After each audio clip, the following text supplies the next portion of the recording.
Begin with a road, not the straight stone highway of the empire at its height, but the thing it grew from. A rutted track between two villages, churned to mud by cattle and rain, going nowhere in particular.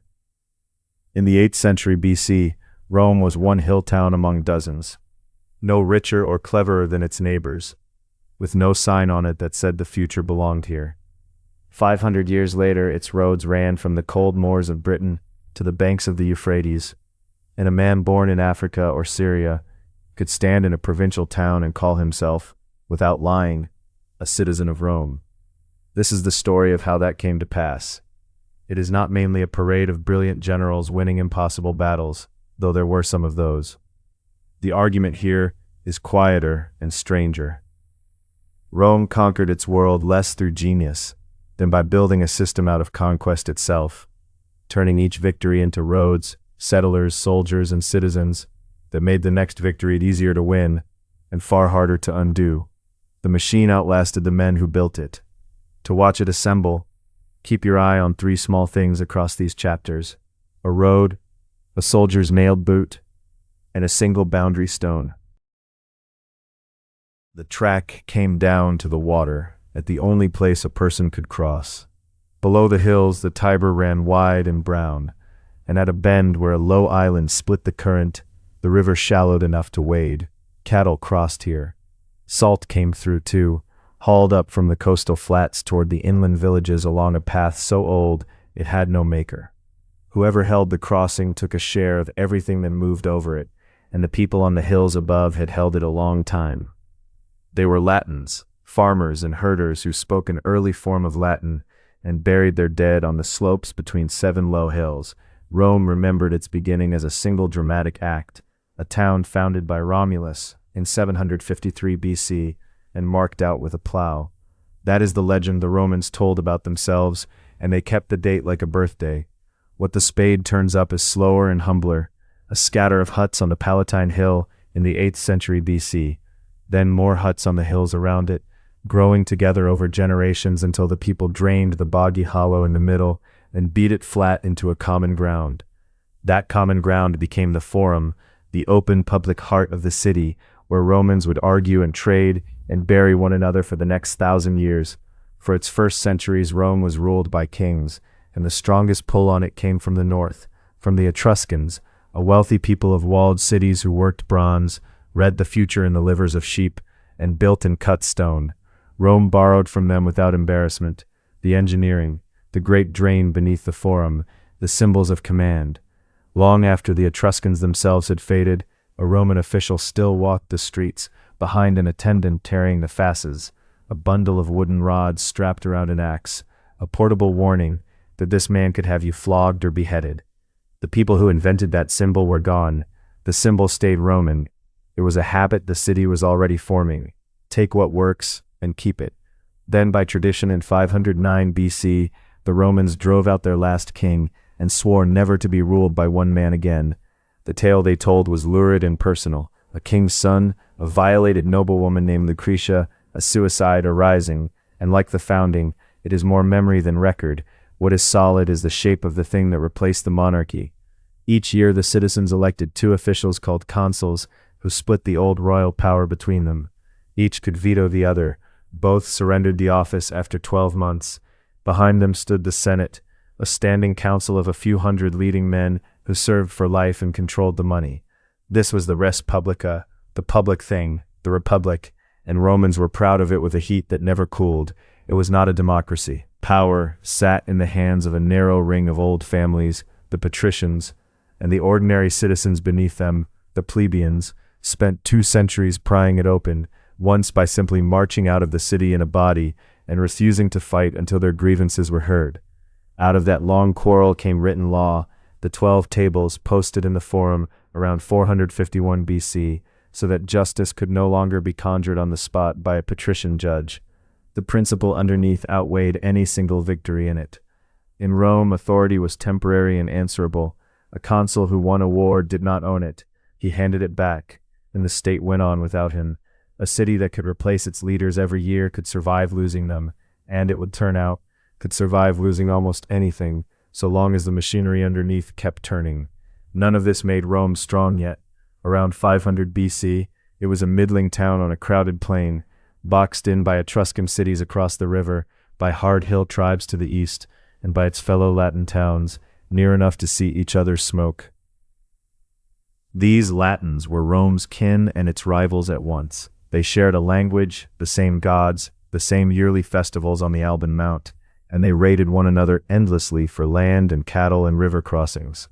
War with the neighbors was the ordinary weather of the region, fought each summer by farmers who left their fields to march and came home for the harvest.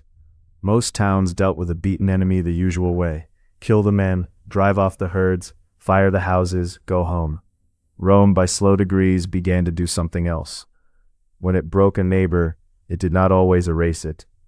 Sometimes it seized a strip of the loser's land and planted its own people on it. Sometimes it offered the defeated a bargain instead of a grave.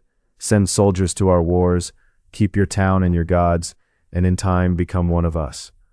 The clearest early case was also the biggest. Just across the river stood Veii, an Etruscan city as rich and old as Rome, and for generations the two had fought over the salt and the ford.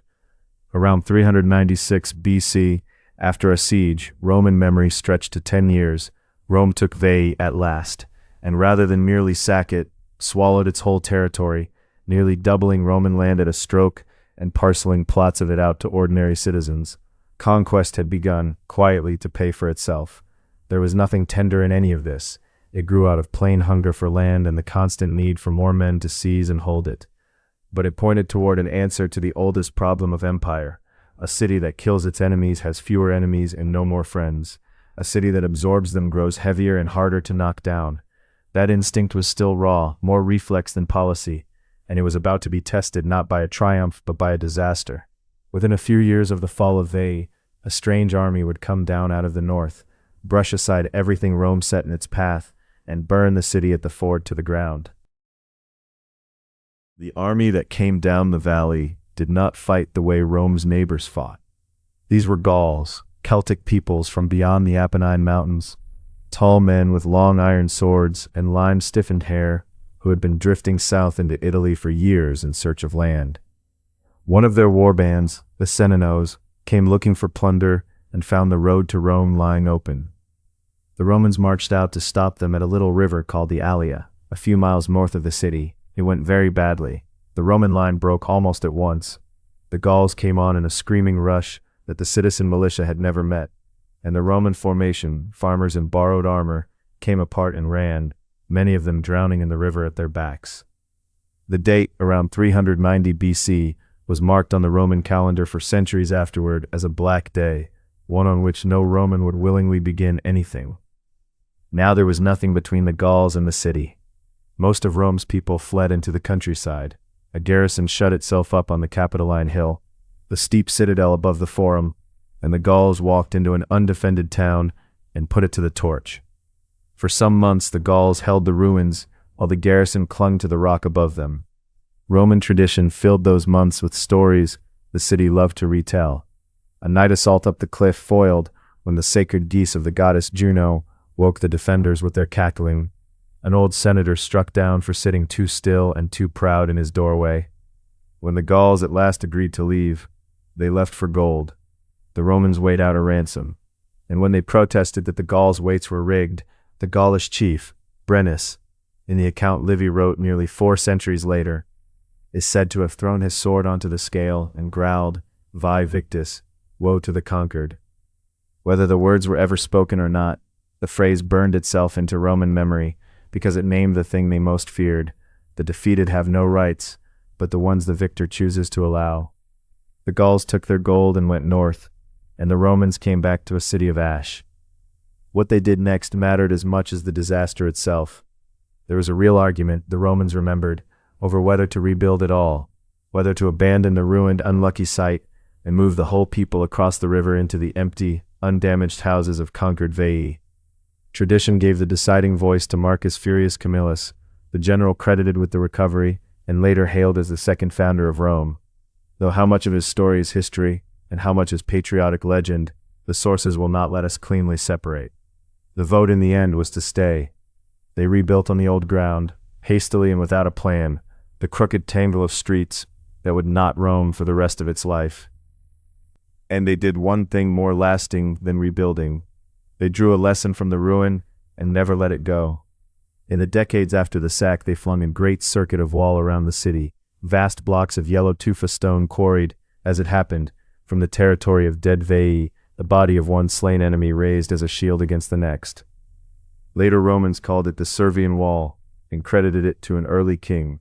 The stones themselves belonged to this anxious post-Gaulish generation. The city would not be caught open again. But the deeper lesson was not about masonry. Rome had been caught alone, and being alone had nearly finished it.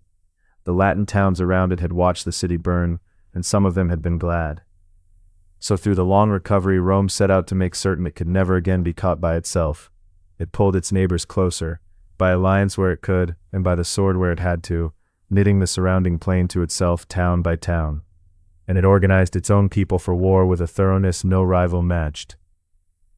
Every few years the citizens were counted and ranked by their wealth in a great public census, and a man's place in the battle line was set by what he could afford to bring to it. The richest in the front ranks in full bronze, the poorer behind them with lighter gear, the whole of society arranged, in effect, as a machine for turning farmers into soldiers in a fixed and repeatable order. Here, the future shape of Roman power first comes into view. Rome had learned that what saves a city is not a flawless army or an unbreakable wall. Both had just failed, but depth, reserves, men standing behind the men. A state that could lose an entire army at the Allia and then field another and another after that would in the end wear down any enemy who could not do the same. The Gauls had won their battle and gone home rich. Rome had lost its battle and kept the ground. Across the coming century, that single difference would decide nearly everything. The binding did not go down smoothly. The Latin towns had never agreed to serve as the foundation of someone else's greatness. And within 2 generations, their resentment hardened into open war, a revolt of Rome's own kinsmen and allies, demanding either equality or a clean separation. How Rome answered that war, when it ended in 338 BC, would matter more than any battle in this whole story. For the settlement Rome laid on the beaten Latins was not a punishment, it was an invention, and it would carry the city to the edges of the known world. The war ended in 338 BC, and Rome had won. The Latin League, the old alliance of neighboring Latin towns, lay broken, its armies scattered, its cities waiting to learn their punishment. By the rules everyone in Italy understood, that punishment should have been heavy. Walls thrown down, leaders killed, land stripped, the losers left too weak to ever rise again. Rome did something almost no conqueror does. It refused to treat its defeated enemies as a single block to be crushed, and it refused, for the most part, to crush them at all. Instead, Rome dealt with each town one at a time, and handed each a different relationship with itself. A few near communities were simply absorbed. Their people became full Roman citizens, able to vote in Rome's assemblies, marry Roman partners, and stand under Roman law. Others received the halfway rank the Romans called citizenship without the vote, Roman in their obligations, liable for service and taxes, but unable as yet to cast a ballot in the city. Others kept the old Latin right, a bundle of hard practical privileges, to trade with Romans as equals, to marry into Roman families, to move to Rome and by settling there, eventually turn into citizens themselves, and many more became allies, socii in Latin, independent towns that ran their own affairs and kept their own gods, bound to Rome by a single heavy obligation. When Rome went to war, they sent men. Notice what Rome mostly did not demand: money. There was no crushing annual tribute in silver to bleed the defeated and remind them daily that they were owned. The tax Rome laid on its allies was paid in soldiers, and that quietly changed the meaning of every conquest. Each town Rome beat became before long a place that fed fresh men into Rome's armies, which made the next conquest easier, which produced more allies, which produced more men, and because the lowest ranks could climb toward the highest, the arrangement held out a promise as well as a threat. A Latin family that moved to Rome might watch its sons voting within a generation. A loyal allied town might be raised one day into full citizenship. Rome had turned the defeated from a danger to be guarded against into a resource to be grown. On the land it seized, Rome planted colonies, new towns of Roman and Latin settlers set down on conquered ground like garrisons that paid their own way. Each was laid out as a small copy of Rome itself, with its own forum, its own assembly, its own gods, keeping watch over a frontier or a mountain pass or a river mouth. A colony was three things at once: a reward for landless citizens, a fortress holding down freshly taken country, and a knot tying that country to Rome. Some of those colonies still wear their Roman bones today, a grid of streets, the rectangle of a forum in towns scattered from the Adriatic coast to the Bay of Naples. Sink enough of them into a region, and the region became Roman, not by decree but by settlement, one plowed field at a time. The geometry of it still shows under the modern fields.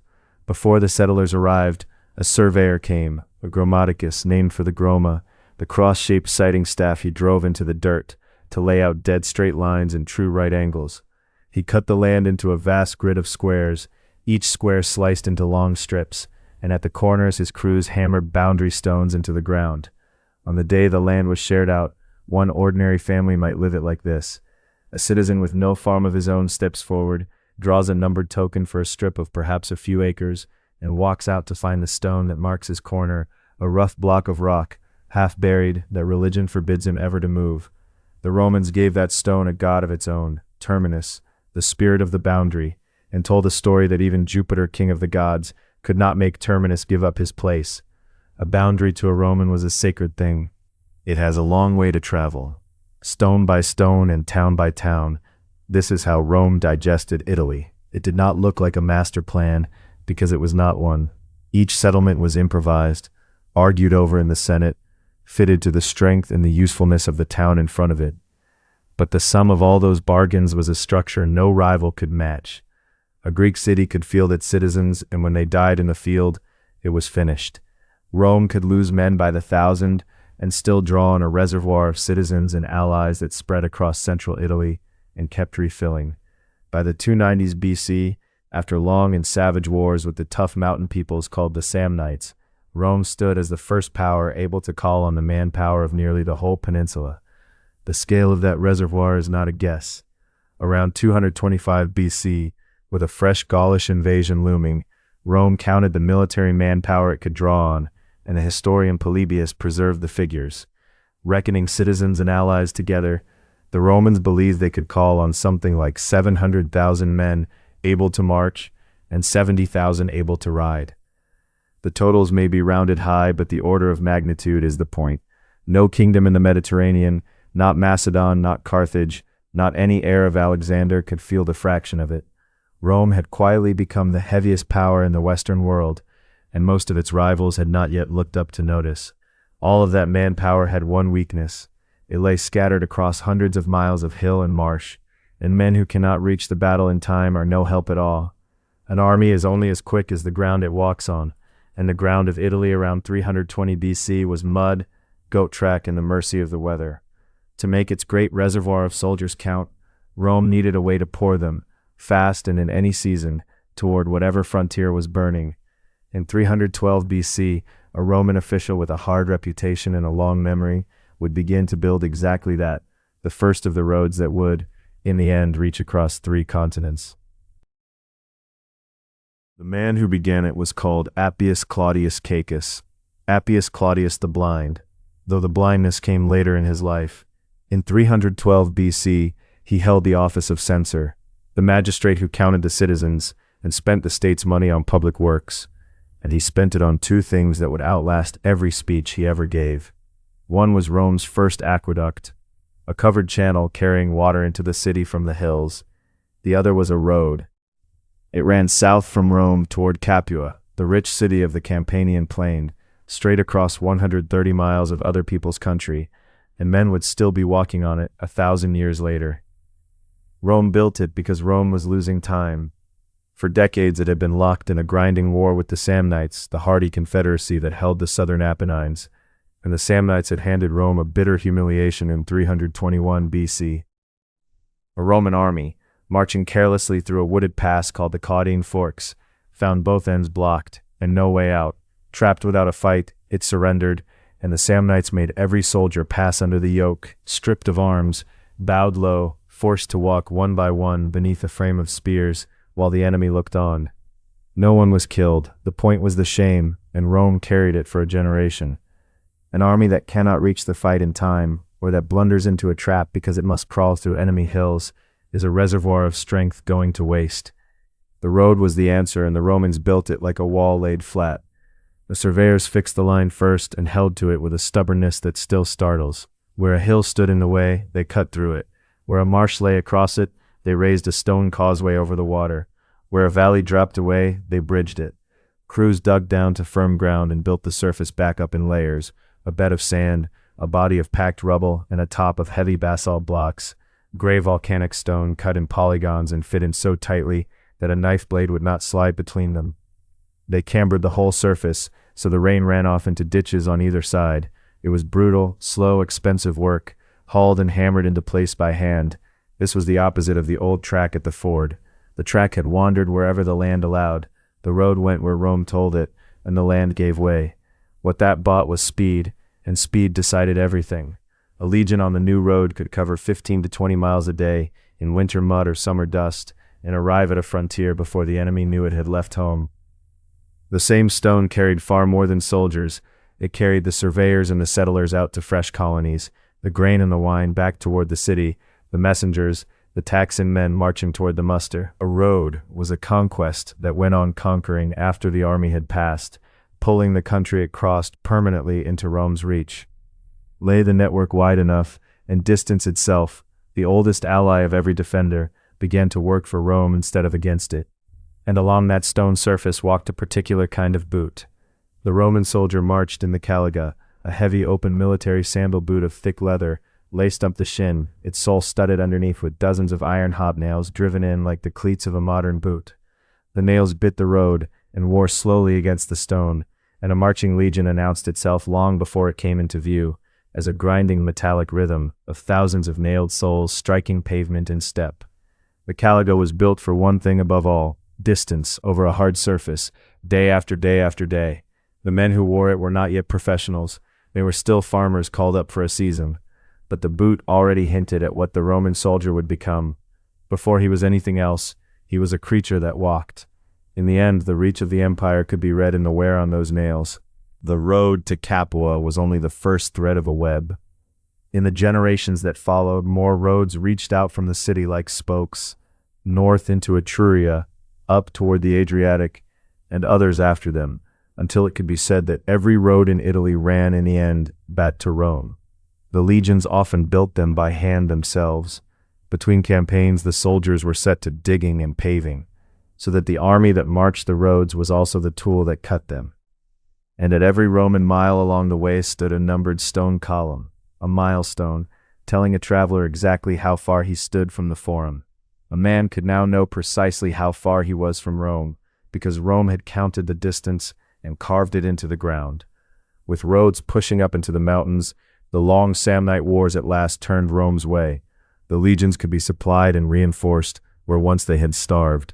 Colonies sprouted along the new roads like nails pinning down a map. The confederacy that had sent Rome under the yoke was ground down and folded town by town into the same allied system as everyone else. By around 290 BC, the Samnites were Roman allies, sending their own sons to Roman musters.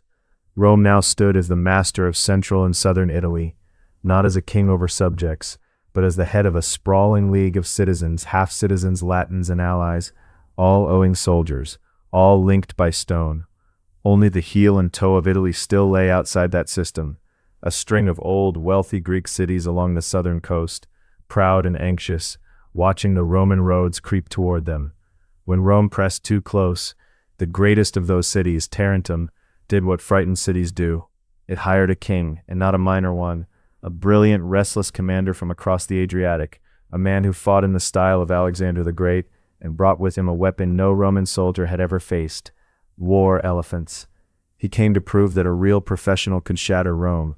He was about to discover what Rome had built in place of one.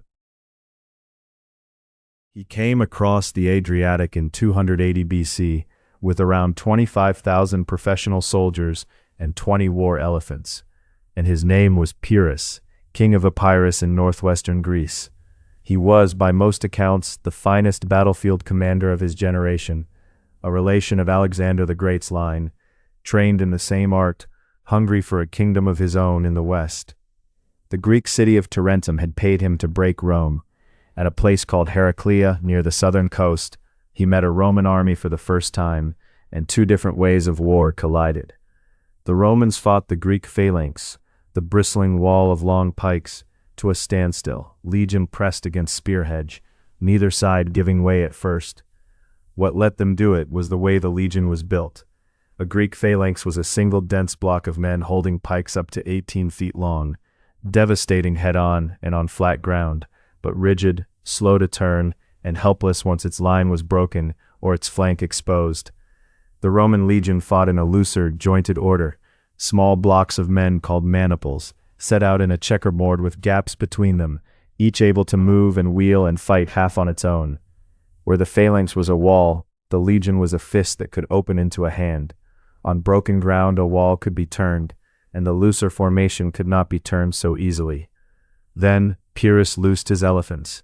The Roman cavalry had never seen such animals, huge, gray, trumpeting, walking towers that no horse would face. The line buckled, and Pyrrhus took the field, but when he walked that field afterward, counting his dead, he found the wind had cost him a slice of his best officers and thousands of his irreplaceable veterans. The Romans had been beaten and had still torn a wound in him. He offered terms. Rome refused them.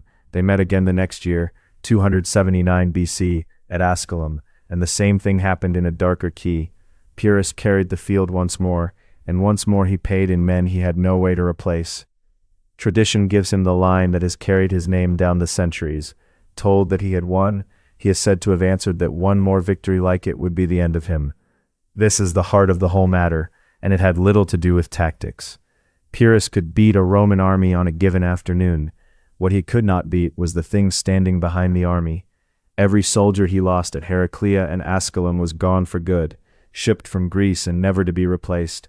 Every soldier Rome lost was made good within weeks, out of the reservoir of citizens and allies that Italy had become. Pyrrhus was fighting a city. Rome was fighting him with a system. He had begun the war with the professionals' contempt for these amateur farmer soldiers, watching the Roman dead lie in their ordered ranks where they had fallen, all their wounds in front. He is said to have remarked that with an army of such men, he could have conquered the whole world. The Greeks called every people but their own barbarians, and Pyrrhus had expected barbarians. He found instead a discipline that frightened him more than any single battle could, because it did not depend on him being beaten, only on Rome being willing to keep coming. The Romans told another story about that war they thought explained their strength. Hoping to buy a peace, Pyrrhus sent envoys to a Roman commander named Gaius Fabricius, a man so poor and so plain in his habits that the king assumed he could be bought.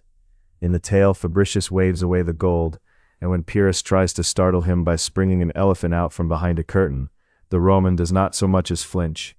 The story is too tidy to be sober history, but it carried something the Romans believed about themselves, that they could not be bribed out of a war and could not be frightened out of one, and that they would simply keep coming until the other side had nothing left. Pyrrhus, for his part, grew tired of a war he could not finish. He sailed off to Sicily to fight the Carthaginians there, won, wearied of that too, and came back to Italy to find Rome stronger than he had left it. In 275 BC, near Beneventum, the Romans fought him to a standstill he could not afford, and turned his elephants back with fire and massed javelins. It was enough. He had no more men to spend. He gathered the remnant of his beautiful, dwindling army and sailed home to Greece, where he would die a few years later in a confused street fight in a Greek city, killed, the story goes, by a roof tile flung from above by an old woman. The best general of the age had come to take Italy, and left with nothing. With its hired king gone, Tarentum surrendered in 272 BC, and the last free corner of peninsular Italy passed into the Roman system. In under a century since the Gauls had burned the city, Rome had risen from a town picking itself out of the ashes to the master of a peninsula of several million people. It had done this against hill confederacies, against Greek cities, and against the deadliest commander of the era. And the decisive weapon in every case had been the same. Not a tactic, not a single genius, a structure that turned every beaten enemy into more soldiers and refused to break when it lost. There was now only one direction left to look, and it lay across open water. Beyond the narrow strait at the toe of Italy sat the island of Sicily, and beyond Sicily on the African shore stood the one power in the Western world richer and stronger than Rome, Carthage, a sea empire of merchants and sailors whose fleets had ruled the Western Mediterranean for 300 years. Rome had mastered the land by learning to absorb everyone on it. The sea was another element altogether, and Rome did not own a single warship. That was about to become the most expensive problem in its history. Rome did not own a single warship, and now it needed a fleet. In 264 BC, a quarrel over the town of Messana, on the Sicilian side of the strait, dragged Rome into a direct war with Carthage, and almost everything that would matter in that war was going to happen on water. Carthage was a sea power of long standing, a Phoenician trading city on the African coast, whose navy had no rival in the Western Mediterranean, and whose wealth flowed from controlling the lanes of trade. Rome was a nation of farmers and foot soldiers who fought by instinct and by tradition on solid ground. To beat Carthage, Rome would have to become something it had never been. So it did, with a brute practicality that turned into legend. According to the Greek historian Polybius, writing a century afterward, a Carthaginian warship ran aground early in the war and fell into Roman hands, and the Romans used it as a template, taking the enemy's own design apart plank by plank and copying it. The standard warship of the age was the conqueror, a long-oared galley driven by perhaps 300 men pulling in banked, coordinated rhythm. Rome had never built one.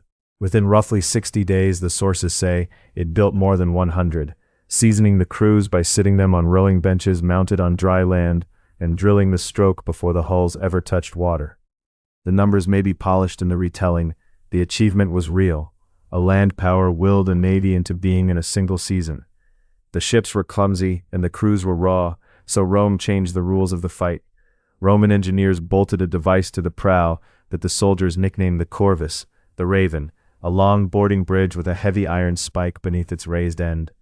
When an enemy galley closed in to ram, the Romans dropped the bridge. The spike punched through the enemy deck and pinned the two ships together, and across that bridge stormed Roman marines, sword and shield, turning a sea battle into the kind of boarding fight on a wooden platform that Romans understood in their bones. At Mylae in 260 BC, a Roman fleet under a commander named Duilius used the trick to maul a Carthaginian squadron that had expected an easy afternoon. Rome had won its first great battle at sea by inventing a way to fight on land in the middle of it. The corvus carried a hidden price, though. That heavy bridge bolted to the bow made a galley top-heavy and treacherous in rough water, and once Roman crews had learned real seamanship, they quietly let it go.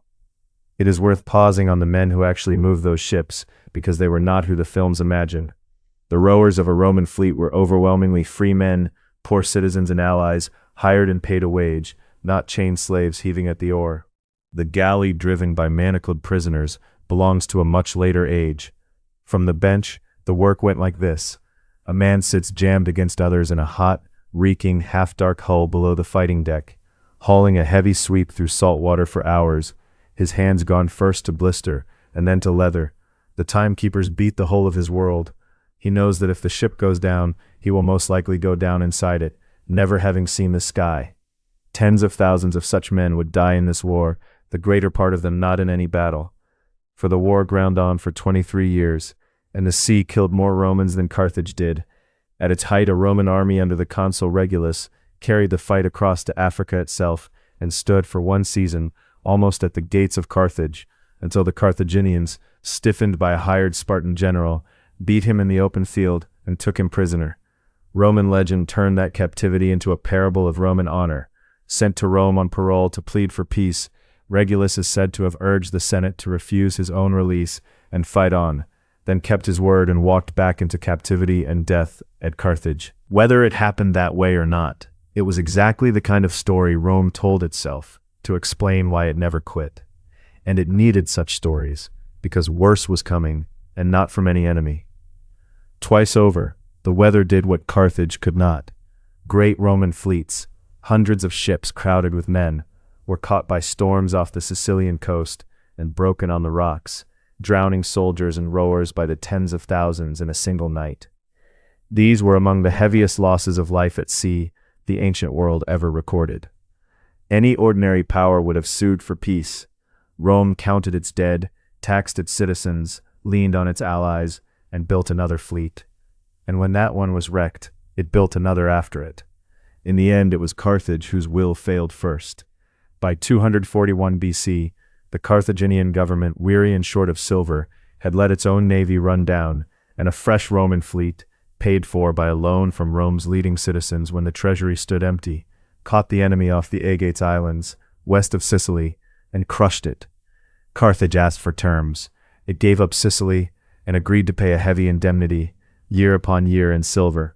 Sicily became the first Roman province, the first land Rome ruled from a distance through an appointed governor, rather than folding it into the Italian family of allies.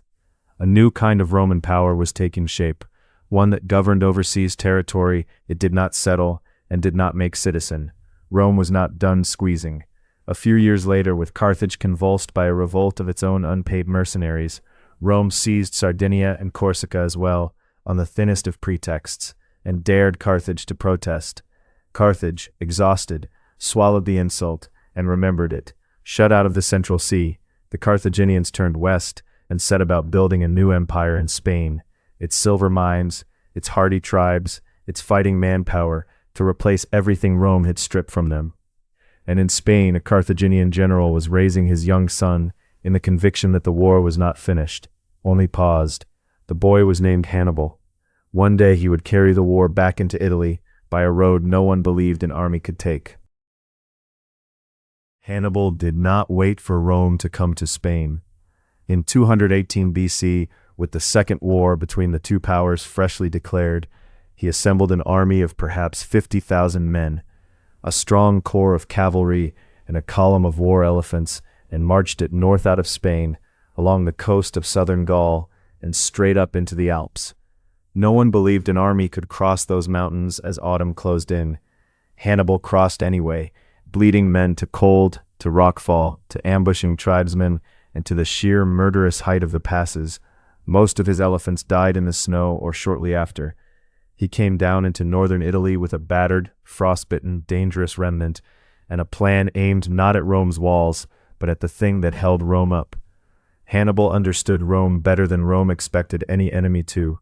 He knew he could not storm the city, and he knew that killing Roman armies one after another would not be enough on its own, because Rome grew new armies the way a field grows grass.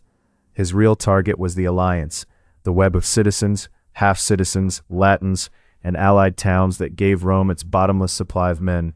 If he could win victories spectacular enough, he reasoned, Rome's Italian allies would conclude that the city could no longer shield them, would change sides, and the reservoir would drain away. Every battle he fought was aimed at that political collapse, and he won them, one after another, in a way that should have broken any normal state. At the river Trebia, in the cold close of 218 BC, he lured an over-eager Roman army across freezing water and destroyed it. The following year, 217 BC, he laid a trap in the morning fog beside Lake Trasimene, caught an entire Roman army strung out along the road, with the water on one side and his men on the high ground above, and annihilated it in a few hours. A Roman consul died there among his soldiers. Rome reeled, and still the allies, in the main, held firm. So in 216 BC, the Senate resolved to finish the business the Roman way, by sheer weight of numbers, and raised one of the largest armies the Republic had ever fielded, by the ancient accounts as many as 80,000 men, to crush this single stubborn Carthaginian once and for all. They met him on a hot plain in the south called Cannae, and there Hannibal did the thing that soldiers have studied ever since. Outnumbered, he pushed his weaker center forward in a deliberate bulge and let the huge Roman line shove into it, drawing the Romans deeper as his center gave ground without ever quite breaking. Then his heavy African infantry folded in on both flanks, and his cavalry, having swept the Roman horse from the field, came around and sealed the rear. The vast Roman army found itself crushed into a shrinking ring, packed so tight that the men in the middle could barely lift their arms, and it was killed where it stood. The ancient writers put the Roman dead at 50,000 or more in a single afternoon, among the bloodiest days any army has ever endured. Livy wrote that the victors stripped so many gold rings from the fingers of dead Roman noblemen that they shipped a heap of them back to Carthage and poured them out by the bushel. This was the moment Hannibal had built his whole war to reach. Rome had lost 3 field armies in 3 years, and tens of thousands of its men, including a great part of its ruling class. By every expectation of the age, the city should now have sued for peace, and the watching Italian allies should now have deserted a protector that had failed so utterly to protect them. Some did. Capua, the second city of Italy, went over to Hannibal, so did much of the deep south, and the great Sicilian city of Syracuse, and the king of Macedon across the sea declared against Rome for good measure. And yet the center held the core of the Italian system. The Latins, the old allies, the citizen towns of the center, stayed with Rome, town after town. Even now, even after this, the reservoir bent, and it did not break. What Rome did in the weeks after Cannae tells as much as the battle. It refused, coldly, to ransom the thousands of its own men Hannibal had taken alive, abandoning them as a lesson to the rest. It enrolled slaves into fresh legions with a promise of freedom, and put weapons in the hands of boys. And in its terror it reached back to a savagery it had mostly outgrown. On the instruction of the priests, 2 Gauls and 2 Greeks were buried alive in the Roman Forum, a human sacrifice meant to turn aside the anger of the gods. A frightened Rome could be a city of horrors, but it did not for a single day debate surrender. The reason ran all the way back to that settlement of 338 BC and everything raised upon it. For a century and a half, Rome had been turning its neighbors into shareholders rather than subjects, extending citizenship, intermarrying, planting colonies, leaving open a path by which an allied family could climb into the Roman elite itself. To those towns, Rome was not a foreign overlord whose fall would mean liberation. Rome was the structure they belonged to, and Hannibal was a stranger out of Africa burning their crops. He had assumed the alliance was a cage the captives would flee the instant the door swung open. It behaved far more like a body, and a body does not gladly hack off its own limbs. Hannibal could win every battle in Italy and still lose the war, because the war had never been only about battles. Rome, hard-schooled, stopped handing him the battles he needed. A wary commander named Fabius took to shadowing Hannibal's army across the Italian countryside, refusing the open fight, gnawing at his supply lines, trading ground and time for survival, a method so unglamorous that it earned Fabius the nickname the Delayer, first as a sneer and then as a badge of honor. Year after year Hannibal wandered Italy, never beaten and never able to win, a magnificent army slowly going stale in a land that would not fall to him. The way to beat him, Rome was starting to grasp, was not to face him at all. It was to strike at what stood behind him, his bases in Spain, and then the city of Carthage itself. The man who carried out that idea had lost his father and his uncle to the war in Spain, and had survived Cannae as a young officer. His name was Publius Cornelius Scipio, and in 210 BC, still strikingly young for it, he was handed command in Spain with orders to take Hannibal's base apart. He did it with a boldness that unsettled even the Romans. In 209 BC he marched on the enemy's chief city in Spain, New Carthage, and stormed it in a single audacious assault, seizing the silver, the hostages, and the war chest that held the Carthaginian position in Spain together. Within a few years he had driven Carthage out of Spain altogether. Then Scipio did the thing Fabius had only gestured toward. He crossed to Africa and carried the war to Carthage's own doorstep, allying with the Numidians, the superb light horsemen of the African interior, and threatening the city itself. Carthage had only one answer left. It called Hannibal home. After 15 years roaming Italy undefeated, the most dangerous enemy Rome ever faced was summoned back to defend his own walls, and in 202 BC the 2 finest commanders of the age met at last at Zama. Scipio had studied the man who broke Rome at Cannae. He opened deliberate lanes in his own ranks to let the charging elephants thunder harmlessly through, matched the veteran infantry shock for shock, and loosed his Numidian cavalry to do to Hannibal precisely what Hannibal's horsemen had done at Cannae, come around the back. Hannibal lost. For the first time in his life, he lost. The peace of 201 BC ended the Second War and ended Carthage as a power. The city kept its walls and its life but surrendered everything that had made it great, its fleet, its Spanish Empire, its freedom to make war without Roman consent, and a crushing indemnity to be paid out in silver for 50 years. Rome had now beaten twice, the richest state in the Western world, and had taken its islands, its mines, and its place. Scipio came home to a triumphal parade and a new surname, Africanus, conqueror of Africa, and Rome stood without a rival, from the Spanish coast to the Adriatic. And yet even Scipio, the man who had saved the Republic, soon learned how little gratitude it kept for its heroes. Within a few years, his enemies in the Senate hounded him with charges of corruption arising from the later wars, and the greatest Roman of his age withdrew from public life in disgust, retiring to his country estate and asking, the story goes, that his body not be buried in the ungrateful city at all. The Republic feared an overmighty man more than it loved a savior, and it had good reason. That very fear had kept it free from kings for 3 centuries. It was a healthy reflex. Later, greater soldiers would find ways around it that Scipio never dreamed of. So Rome turned east, toward the older and wealthier world of the Greek kingdoms that Alexander's heirs had carved out among themselves, Macedon, and the sprawling Seleucid realm that stretched away toward Asia. These were ancient monarchies with professional armies and deep treasuries, and Rome took their dominance apart in a single generation. In 197 BC, a Roman army broke the Macedonian phalanx at Cynocephaly, the same lesson the legion had been teaching since Pyrrhus. On the broken hillside, the rigid pipe wall could not keep its order, and the jointed Roman line poured through the gaps and took it from the flank and rear. The very next year, at the Games of Corinth in 196 BC, a Roman commander named Flamininus had a herald proclaim the freedom of the Greeks. Rome, he declared, had come not to rule the Greek cities but to free them from Macedon. The Greeks wept and cheered and crowned him with garlands.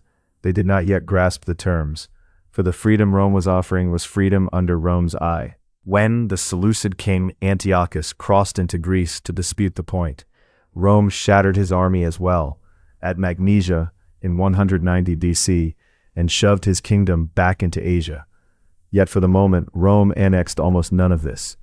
In the east, it governed at first by a lighter and cheaper method than the provinces of the west, through client kings and grateful cities that ran their own affairs but did as Rome wished, that sent gifts and grain in obedience, and that understood a Roman envoy's polite request to be a command.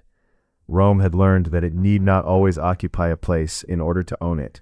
Sometimes the threat of the legions, parked just over the horizon, was government enough. All of this conquest poured wealth into Italy on a scale never seen before. Silver out of Spain, indemnities out of Carthage, the looted treasuries and statues and libraries of the Greek East, and human beings in their hundreds of thousands. The plunder changed Rome itself. Greek art and Greek manners and Greek luxury flooded into a city of farmers, and stern old senators like Cato grumbled that Rome was conquering the world only to be conquered in its own homes by the soft tastes of the people it had beaten. For Rome enslaved the peoples it defeated, and victory upon victory drove enormous numbers of captives onto the slave markets of Italy, where the wealthy bought them in droves to work the land. The men who had won these wars were overwhelmingly ordinary citizen farmers, away on campaign for years on end, and while they were away, something was going quietly wrong with the small farms that had always been the bedrock of the whole Roman system, the farms that bred the citizen soldiers in the first place. Rome had become the master of the Mediterranean world, and it carried a habit it could not seem to set down. Every problem it solved uncovered a fresh enemy, and every rival it spared left an account it meant one day to settle. The oldest of those open accounts sat where it had always sat, on the African shore. Carthage, beaten but breathing, hated far out of proportion to the broken thing it had become. Rome would close that account with a brutality that startled even itself, and the plunder still flooding home from every one war was quietly hollowing out the class of small farmers who had filled the legions for 300 years, the very base the whole machine was standing on. An old senator named Cato had fought in the war against Hannibal as a young man and never stopped hating Carthage. He had visited the city on an embassy and come home unsettled, not by its weakness, but by its recovery, the harbors busy again, the farmland rich, the war indemnity being paid off ahead of schedule. To Cato, a prosperous Carthage was an intolerable danger, and tradition says he took to ending every speech he gave in the Senate, on any subject at all, with the same blunt verdict: Carthage must be destroyed. Whether he truly tacked it on to every speech or not, it captured the mood Rome had talked itself into. The account left open in 201 BC was going to be closed. In 149 BC, Rome manufactured a pretext and declared war on a city that no longer threatened it. What followed was less a war than an execution. though Carthage fought for its life with the courage of the doomed. The Romans besieged the city for 3 years. The Carthaginians melted down statues for weapons, and the women are said to have cut off their hair for bowstrings. In 146 BC, under a commander named Scipio Aemilianus, the legions broke through at last and fought from street to street, house by house, level by level, for the better part of a week. Then they burned it. The survivors, perhaps 50,000 of them, were sold into slavery. The walls were leveled. The ground was formally cursed. Later writers would add that the Romans plowed salt into the earth so that nothing would ever grow there again, but that detail appears nowhere in the ancient sources and is a flourish invented many centuries later. The fire was thorough enough without it. The same year, on the far side of the Roman world, a Greek revolt against Roman control ended the same way. Rome stormed Corinth, one of the oldest and richest cities of Greece, killed or enslaved its people, and shipped its art and treasure home to Italy. 2 great cities annihilated in a single year, East and West, carried one message to everyone watching. The age of bargaining with Rome was finished. From Spain to Greece, the Mediterranean had become, in plain fact, a Roman lake, its coasts ruled, taxed, or cowed by a single Italian city that 2.5 centuries earlier had been picking itself out of Gaulish ashes. But victory abroad was doing something quietly corrosive at home. The wars that made Rome master of the sea were fought in the main by ordinary citizen farmers, smallholders who owned a few acres and a stake in the Republic, called up now not for one summer but for years on end, in Spain or Africa or Greece. A man cannot work a farm from a camp 1,000 miles away. While he was gone, his fields went to weeds, or his family slid into debt, or a rich neighbor bought the land out from under him. And the rich had something to work that land with that the smallholder did not. Slaves, taken by the hundreds of thousands in the very wars the smallholder was off fighting. So the great estates spread, sprawling holdings the Romans called latifundia, worked by gangs of enslaved war captives, devouring the patchwork of small farms that had once covered Italy. The displaced families drifted, many of them, into the city of Rome itself, where they swelled into a restless, landless poor, with no field to go back to and no property to their name. Here was the quiet catastrophe folded inside all the triumphs. Rome's army had always been an army of property owners, men who armed themselves because they had a stake worth defending. The slaves that conquest produced were destroying the farmers that conquest relied on. The machine had begun to consume the very people who fed it. The new slave estates were not only an engine of profit, they were a powder magazine. On Sicily, where vast gangs of branded, chained captives worked the great grain estates under the whip, the pressure blew. Around 135 BC, the island slaves rose in a massive revolt, the first of several that would terrify Italy over the next 2 generations, led by a Syrian captive named Eunice, who had once amused his masters as a household conjurer. For years, the rebels held much of Sicily and beat back the forces sent against them, before Rome finally ground them down. The same conquest that filled Rome's granaries had filled its fields with desperate men who had nothing left to lose. Victory was breeding its own enemies inside the walls of the system. What that older, vanishing way of life cost a man can be heard, for once, in something close to his own voice. The historian Livy preserved a speech said to have been made around 171 BC by a centurion named Marius Augustus, who stood up before the people and laid out his record. He had inherited, he said, a single small plot of land and a cottage where he still lived. He had served in the army for more than 20 years, in Spain and Greece and elsewhere, won promotion again and again for bravery until he held the senior centurion's rank, and now, middle-aged, he was volunteering to serve once more. He was the very ideal the Republic was built on, the small farmer who gave his life to the legions. And the small farm that produced men like him was disappearing from Italy, even as he marched. This was the contradiction now lodged at the center of Roman power.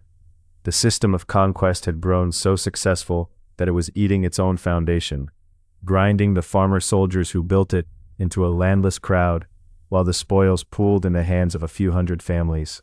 Some Romans could see it happening and understood what it threatened. 2 brothers from one of the noblest families in the city would decide that the foundation had to be repaired before it gave way, and in trying to repair it, they would learn how much blood the Republic was willing to spill against its own. The elder brother was Tiberius Sempronius Gracchus, and in 133 BC, he won election as a tribune of the plebs, one of the officials whose ancient duty was to protect ordinary citizens, and who could put laws straight to the people's assembly. He had served in Spain and seen the wars at close range. According to a later story, he rode once through the Italian countryside and was struck by what he saw working the fields. Not free Roman farmers, but foreign slaves, in chains, while the dispossessed citizens who ought to have held that land crowded into Rome with nothing. Whatever truly lit the fire, Tiberius came into office with one burning purpose. He meant to put the small farmer back on the land. His instrument was an old and ignored law. Much of the land Rome had conquered in Italy over the centuries was technically public land, owned by the state, but in practice, the rich had spread across it and farmed it as their own, in tracts far larger than the law permitted. Tiberius proposed to enforce the limit at last, cap how much public land any one family could hold, and hand the surplus out in small plots to landless citizens.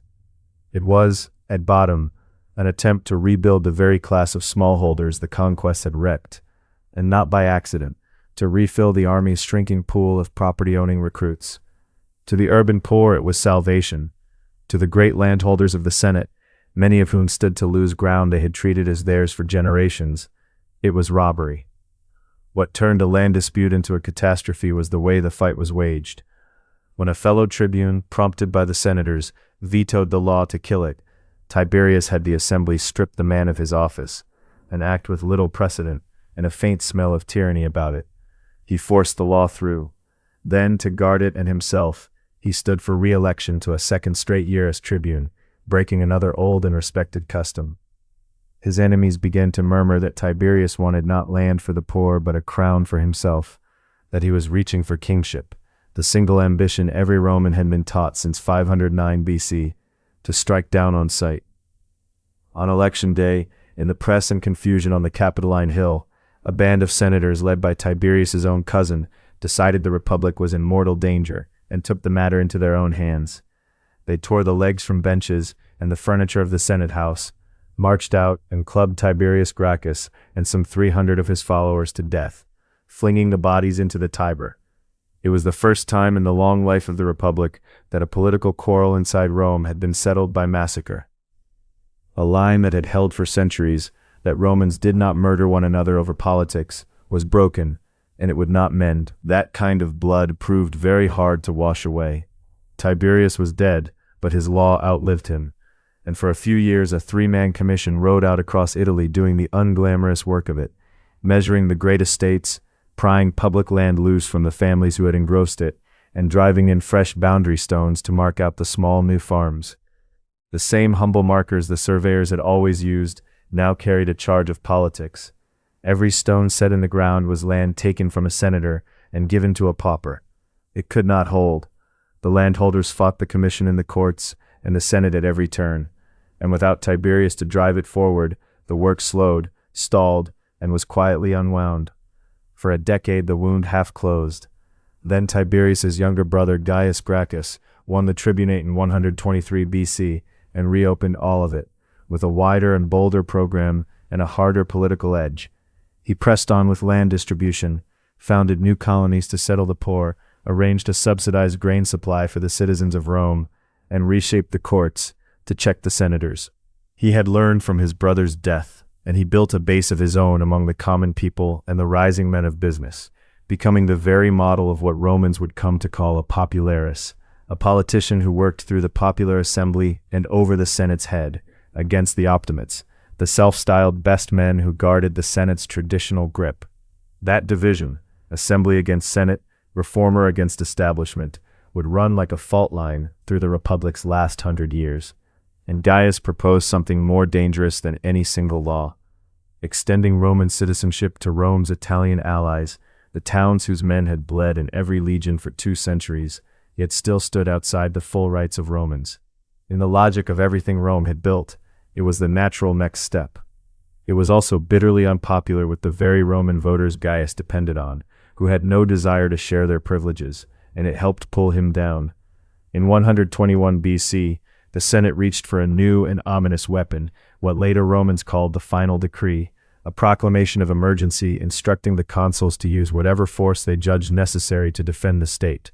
Under that cover, the consul led armed men against Gaius and his supporters. Gaius died in the bloodshed, by most accounts taking his own life as he was cornered, and thousands of his followers were hunted down and killed afterward. Two brothers, a decade apart, had tried to mend the foundation of Roman power by lawful means, and both had been beaten down by senators who would sooner kill than yield. Not one of the grievances they raised was solved. The smallholder kept vanishing, the city kept filling with the landless poor, and the army still needed bodies it found harder and harder to raise from a dwindling class of property owners. There was another way to solve that problem, though no one had yet faced what it would mean. If the Republic could not put the soldier back onto a farm, it could cut him loose from the farm altogether, open the ranks to the men who owned nothing at all, and let them look not to a plot of earth, but to their commander for their reward. Slowly, piece by piece, and by no single hand, that is exactly what began to happen. It did not happen in one stroke, and it was not the work of one man, though Roman memory later tidied it into both. For generations, the property qualification for serving in the legions had been drifting downward, as the pool of farmers wealthy enough to equip themselves kept shrinking and the state kept lowering the bar to fill the ranks. By the late 2nd century BC, the old rule that a soldier must own property had worn very thin. Then, in 107 BC, a consul named Gaius Marius, a blunt, gifted commander of undistinguished birth, raising an army for a war in North Africa, simply threw the gate the rest of the way open and enrolled volunteers from the poorest citizens of all, the men with no property whatever, whom the censors counted as nothing but heads. Older histories used to tell this as a single dramatic reform. One man, one moment, abolishing the property rule and reinventing the Roman army overnight. Modern study has taken that story apart. The change was gradual and piecemeal, the work of many hands across decades. The propertyless had been trickling into the ranks before Marius and would keep arriving after him. And what he did was to accelerate and normalize a thing that had been creeping in for a long time. But the direction was unmistakable, and its consequences were enormous. Step by step, the Roman army was ceasing to be a militia of farmers who served a season and went home, and becoming a standing profession of poor men who served because the army had become their living. The new kind of army proved itself almost at once, and against a terror. In those very years, two enormous migrating peoples from the north, the Cimbri and the Teutones, came rolling down toward Italy and smashed one Roman army after another. At Arausio in 105 BC, they destroyed a force as large as the one lost at Cannae, and panic gripped Rome as it had not since Hannibal. It was Marius, with his retrained and reorganized legions, who met the migrants and annihilated them in two great battles, in 102 and 101 BC, and a frightened, grateful city hailed him as a third founder of Rome. The professional army had passed its first test by saving Italy from destruction, and it became a living and full. A man who joined now might stay under the standards for the better part of his adult life, well over a decade, and often far longer, drilled to a hard edge, paid a wage by the state, and equipped out of public stores so that a man's wealth no longer decided whether he could fight. The legion was being regrouped too into larger standard units called cohorts, a tactical tidying that, like everything else, arrived by degrees rather than by decree. It trained with one standard kit and rallied to one sacred emblem, the silver eagle, the aquila, which Marius made the single standard of every legion, an object men would die in heaps rather than surrender to an enemy. Each soldier carried his own gear on a forked pole over his shoulder, tools, stakes, cookpot, rations, the lot, until the troops joked of themselves as Marius's mules. And on his feet, mile after mile, he wore the same hobnailed caliga the seasonal farmer had worn before him. Only now the boot belonged to a man who would spend his whole working life on the road. The nailed sole that had once carried a citizen out for a single summer now carried a professional for 20 years. For the landless poor of Italy, this was something close to new in the world, a career. A man born with nothing who in the old Rome would have been too poor even to serve, could now enlist, draw his pay, take a share of plunder from a successful campaign, and look forward at the end of his service to the one reward that outweighed all the others, a plot of land of his own to retire onto, a farm at last. The army had become a ladder out of poverty, and it never wanted for volunteers. In solving its manpower crisis, Rome had built a permanent professional military out of the very class its own conquests had dispossessed. The landless men the Gracchi had died trying to put back on the soil. There was a flaw in it, and it ran straight to the heart of the Republic. The land a soldier dreamed of at his discharge was not guaranteed by the state. There was no pension law, no settled machinery to give a veteran his farm. Instead, the soldiers depended on their commander to win them that land, to spend his influence, his prestige, and his victories forcing a grant out of a reluctant Senate once the war was done. And so the professional soldier's deepest loyalty quietly changed its object. It fastened not onto Rome, not onto the Senate, not onto the abstract republic, but onto the general who paid him, led him, and promised to make him a man of property. An army that looks to one man for its future is an army that will follow that man. The only question left was where he might choose to lead it. Marius himself showed how dangerous the new arrangement could be. Carried by his victories and the fierce devotion of his soldiers, he was elected consul again and again, holding Rome's highest office, an unheard of 7 times, and shouldering aside the customs meant to stop any one man from gathering too much power. He was not, in the end, the one who turned the army on the city. He was a warning of what such an army made possible. A commander with loyal legions at his back had become the strongest single force in Roman politics. Stronger than custom, stronger than law, stronger than the Senate that was supposed to command him. The tool was now finished. A professional army, drawn from the poor, armed by the state and bound by hope and gratitude to its general, rather than to the Republic. It had been assembled, no single piece of it on purpose, out of 2 centuries of conquest and crisis. All it waited for was a man willing to do the one thing no Roman had yet dared, to turn the legions around and march them on Rome itself. That man was already alive and already ambitious, and the spark that would set him loose was about to fly from an unexpected quarter, from Rome's own Italian allies, rising at last with swords in their hands to demand the citizenship they had earned 100 times over. They had asked for it in the assembly and been refused. Now they asked for it with armies. In 91 BC, a Roman reformer named Livius Drusus proposed yet again to grant citizenship to Rome's Italian allies, and like the Gracchi before him, he was murdered for the attempt. That killing was the final insult. The allied peoples of central and southern Italy, Marsians, Samnites, and others who had filled Rome's legions for 200 years, rose in a vast, coordinated revolt. They were finished petitioning. They wanted to be Romans, or to be free of Rome altogether, and they were ready to wreck the Republic to settle which. It was the strangest and most dangerous war Rome had yet fought, because the enemy was a mirror. The allies had been trained by Rome, armed like Rome, and drilled in Roman tactics. They knew every move the legions would make, because they had spent generations making those moves alongside them. They set up a breakaway state of their own, with its own capital and its own senate, and struck their own coinage, some of it showing the Italian bull goring the Roman wolf. For 2 years, from 91 to 88 BC, Romans and Italians who had stood shoulder to shoulder in the same battle lines butchered one another across the Italian countryside with everything they had. The losses were appalling on both sides, and for a time it was not at all clear that Rome could win. Rome won the war, in the end, by surrendering the thing the war was about. Even while its legions fought the rebels in the field, Rome passed laws in 90 and 89 BC, offering full Roman citizenship to the allied communities, first to those that had stayed loyal, and then in practice to nearly all of them. It was the Gracchian proposal at last, granted not from generosity, but from hard necessity, at sword point, to drain the rebellion of its reason to exist. And it worked. Town by town, the fight drained out of the revolt as the prize was handed over. By the time the killing stopped, almost every free person in Italy south of the River Po had become a Roman citizen. This was the absorption logic of 338 BC, carried to its furthest reach yet, and this time it had to be torn out of Rome under threat, rather than offered as a bargain. At a stroke, the citizen body roughly tripled. The legal line that had separated Roman from Italian ally for centuries, the line the surveyors had marked, the status then decided who voted and who merely served, largely dissolved across the whole peninsula.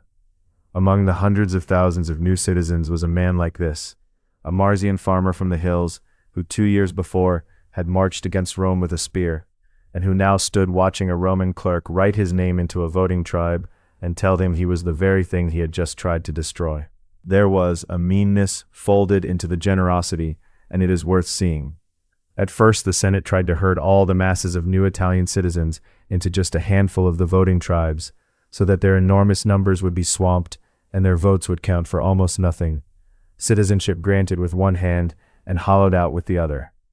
It took further years of struggle to undo that trick. The absorption was real, and it was also grudging. Rome gave way to its allies because it had to, not because it wished to, and it tried to cheapen the gift even in the act of handing it over. Yet the gift, once given, could not be taken back, and Italy was no longer Rome and its subjects. Italy was becoming slowly and through gritted teeth, simply Rome. But the war had taught a second and far darker lesson, and a Roman commander named Lucius Cornelius Sulla was the first to act on it.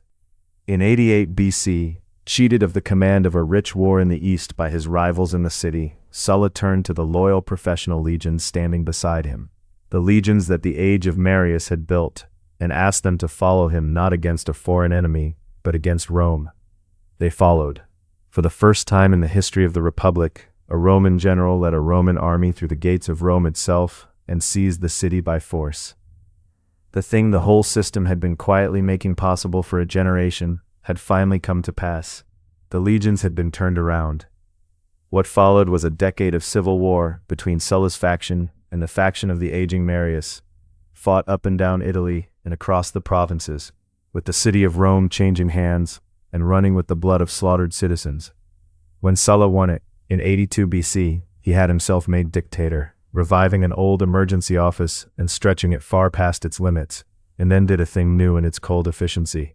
He published prescriptions, lists nailed up in the forum, of citizens declared outlaws to be killed on sight, their property seized by the state, and their killers paid a bounty.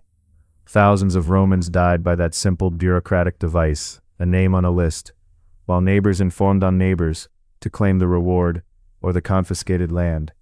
Then Sulla did the one thing no one expected. Having destroyed his enemies and rebuilt the constitution to favor the Senate, he laid down his dictatorship, withdrew to his estates, and died in his bed. He had shown that a man with loyal legions could seize Rome, remake it, and walk away unpunished.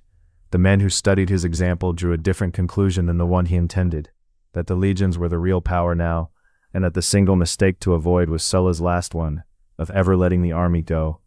A young nobleman who had barely escaped Sulla's own death lists would remember every part of it. Sulla had spared him only with reluctance, warning, the tradition says, that in this carefully careless young man there lurked many a Marius.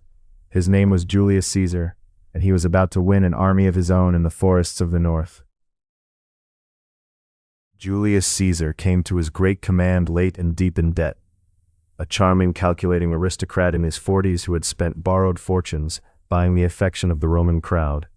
In 58 BC, he secured what an ambitious Roman needed above all else, a province with a war in it. His was Gaul, the vast tribal country beyond the Alps, home to the same Celtic peoples whose ancestors had burned Rome long before. Over the next 8 years, Caesar would conquer all of it, from the Mediterranean coast to the Rhine and the open ocean, in a campaign of staggering scope and staggering brutality, and in doing so he would build the one thing that made everything afterward possible, an army that belonged to him. The numbers the ancient writers attached to that war are almost past belief. By their accounts, perhaps 1 million Gauls killed and another 1 million enslaved, whole peoples broken in a few seasons of fighting. The figures may well be inflated, as the figures of ancient wars so often are, but the scale of the catastrophe was real. When the Gallic tribes at last united under a young chieftain named Vercingetorix and rose against him in 52 BC, Caesar cornered their army in the hill fort of Alesia and built around it not one ring of siege works, but two, an inner wall to pen the defenders in, and an outer wall to hold off the relief army marching to save them, and one, caught between two hosts by sheer engineering and nerve, Vercingetorix surrendered. Gaul was Roman. Watch what came up the roads behind the legions, because this is the system working at full reach. As the army pushed the frontier north and west, the surveyors came with it.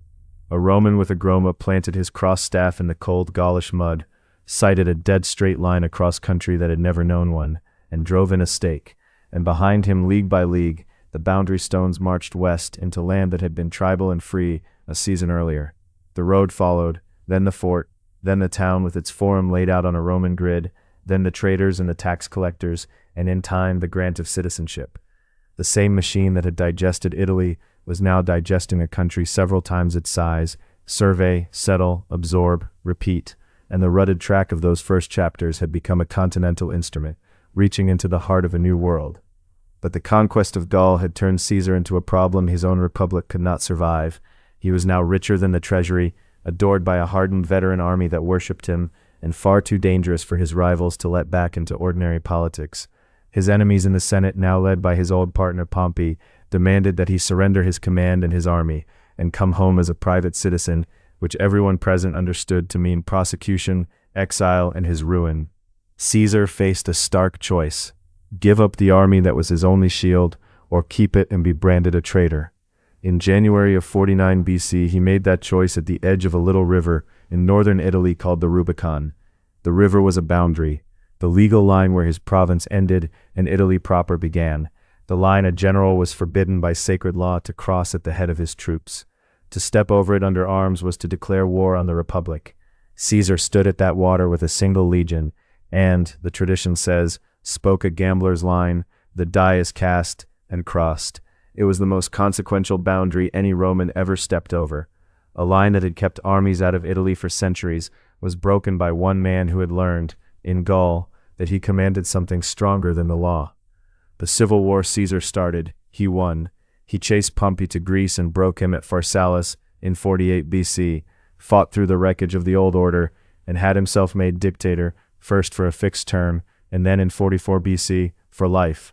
In the brief time his power lasted, he governed like a man in a hurry. He settled his veterans, and much of Rome's landless poor on farms and colonies scattered across the empire, doing by a stroke of his own will the thing the Gracchi had died attempting. He extended citizenship to communities beyond Italy, pulling the provinces a step further into the Roman body. He even reordered time itself, scrapping the muddled old Roman calendar for a new solar one. By and large, the calendar the Western world still keeps. And he made a show of mercy, pardoning Romans who had fought against him, rather than hunting them down as Sulla had. Some of the men he pardoned would repay the kindness with daggers. And here the deepest cause beneath the whole crisis comes into the open. The Republic's institutions had been designed for a single city. Officials who held power for 1 year, a strict ban on armies within Italy, a horror of any man climbing too high. That delicate machinery had been built to govern a town on the Tiber. It could not govern a war machine that now stretched from Spain to Syria, and bred generals richer and stronger than the state itself. Caesar was not the disease, he was the symptom. The system of conquest had outgrown the republic that built it, and something had to give way. On the 15th of March, 44 BC, the day the Romans called the Ides, a knot of senators surrounded Caesar in a meeting hall and stabbed him to death, around 60 of them, in the name of the liberty he had trampled. They believed that by killing the man they could call the republic back to life. They were wrong, and the error was the same one the killers of the Gracchi had made. The trouble was never a single overreaching man, but the structure that kept producing such men. Killing Caesar restored nothing. It merely reopened the civil wars, now fought over his inheritance, and the heir who stepped forward to claim it was a cold, sickly, ferociously patient 18-year-old, Caesar's grandnephew and adopted son, who grasped better than anyone still alive that the old republic was already a corpse. The only question left was who would rule in its place. The heir's name was Octavian, and he was everything his murdered father had been except warm. Where Caesar had been brilliant and reckless, Octavian was careful, cold, and almost inhumanly patient, and across 13 years of renewed civil war, he outlasted every rival who underestimated him. The last of them was Mark Antony, Caesar's old lieutenant, who tied his fortunes to Egypt and its queen, Cleopatra. In 31 BC, at the sea battle of Actium, off the Greek coast, Octavian's fleet shattered theirs. Within a year, Antony and Cleopatra were dead, Egypt was Roman, and Octavian stood at last without a living rival in the world. He was master of the entire Roman dominion, and he was not yet 35. What he did with that power was the shrewdest political act in Roman history. He did not make himself king. The word still meant death in Rome, and he had watched it kill Caesar. Instead, in 27 BC, he made a show of handing the republic back to the Senate and the people, while quietly keeping personal control of the provinces where the legions were stationed, and therefore of the army, and therefore of everything that mattered. He took no crown, only an honorific the Senate voted him, Augustus, the revered one. He called himself merely Princeps, the first citizen. The republic's offices and elections and Senate all carried on, draped over an empire now ruled in substance by one man.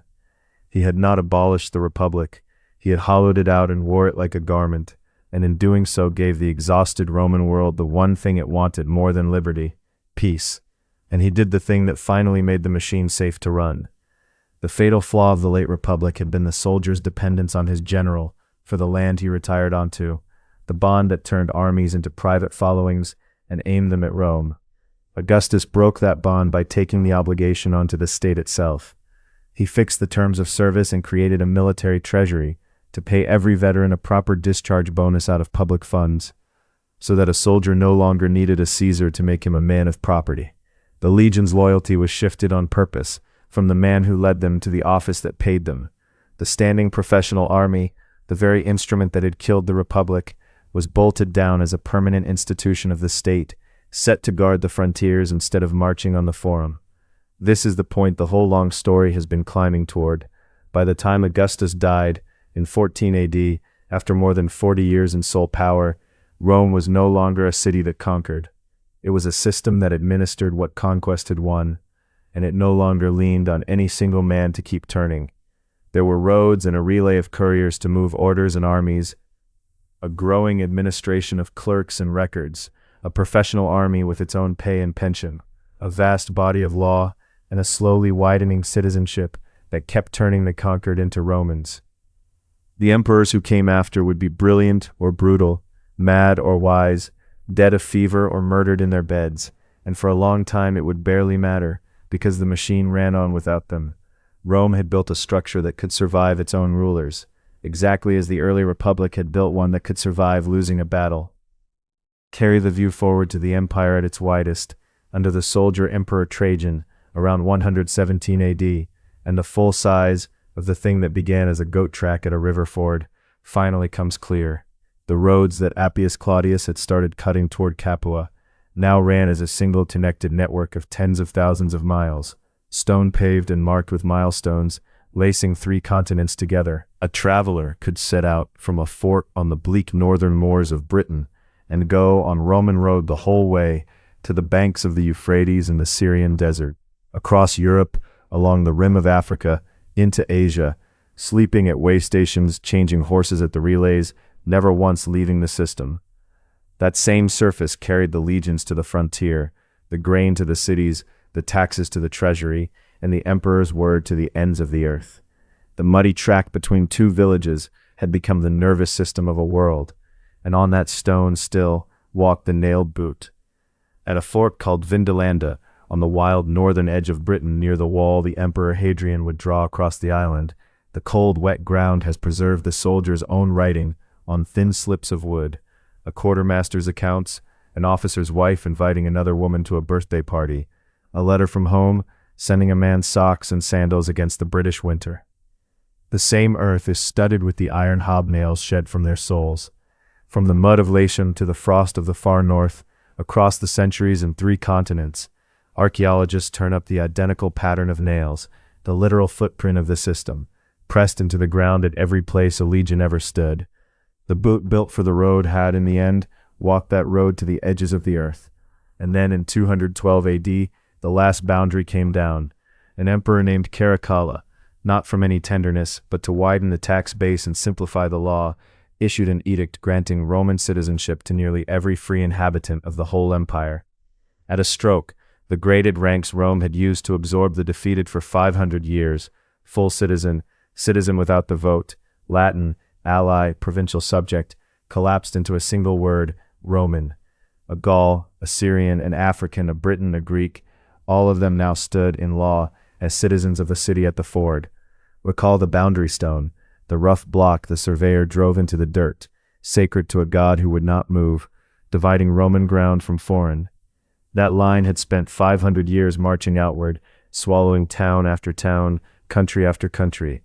Now it simply dissolved, because there was no longer any foreigner left inside the empire for the stone to hold out. Everyone within was Roman. That is how Rome conquered its world. Not in the end through the genius of its generals, though it owned some of the finest. Scipio outthinking Hannibal, Caesar caught between two armies at Alesia, and winning anyway. It conquered by turning each victory into the means of the next, roads that carried the legions and bound the ground behind them, a professional army that handed the landless poor a career, and above all the long, patient, ruthless habit of making the defeated into Romans, until the difference between conqueror and conquered wore down to nothing. Any single general could be beaten. Pyrrhus and Hannibal beat them again and again. The system could not, because it never depended on winning every battle, only on absorbing every loss and filling the gap. It outlasted the kings and the farmer soldiers and the Gracchi and Caesar and the Republic itself. A town that started as a scatter of huts above a river crossing had built a machine for swallowing the world, and then for becoming it, until a man born in a desert town his ancestors had never heard of could stand in its dust, look down at the worn stone of a Roman road, and know that the ground beneath his nailed boot was home. The machine ran for centuries more, and when it finally failed in the West, it failed slowly, the way a great structure settles rather than the way a man dies, because a system that runs itself does not collapse when one ruler is weak, or one army is lost, or one frontier gives way. It had been built from the very start to absorb exactly those blows. What it left behind outlasted the empire by far. The roads remained and people walked them for centuries after the last legion marched, their stones worn into the trade routes of medieval Europe. The law remained, copied and recopied until it lay beneath the legal codes of half the world. The language remained, splitting in the mouths of the conquered into Italian, Spanish, French, Romanian, the speech of the defeated become the speech of new nations. And the idea remained that a city might grow not by walling itself off from outsiders, but by turning outsiders into citizens, until a man from the African desert or the German forest could carry the name of Rome as his own. That was the engine beneath the conquest the whole time, not the swords, but the absorbing. Rome conquered the world in the end by slowly becoming it. The boundary stone the surveyor once drove into the dirt was long ago dug up and carted away. The road he sighted his line along is still there, under the modern asphalt.